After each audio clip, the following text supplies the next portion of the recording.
அவர் அதிமுகவுடைய பொதுச் செயலாளருங்கிற பதவியை புரட்சி தலைவர் மாதிரியோ அம்மா மாதிரியோ தொண்டர்களால் தேர்வு செய்யப்பட்டு வரல.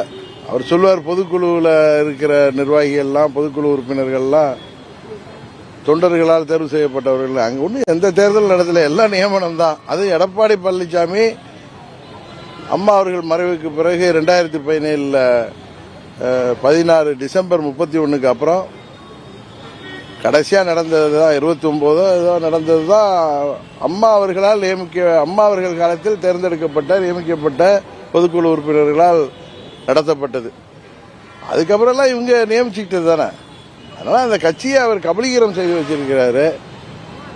அங்க பாவம் தொண்டர்கள் இரட்டை இலை இருக்கிறது அப்படிங்கிற ஒரே காரணத்துக்காக அங்கே வேறு வழியின்றி இருப்பவர்கள் அவரை பொதுச் செயலாளராக அவர் செயல்படுகிறார்.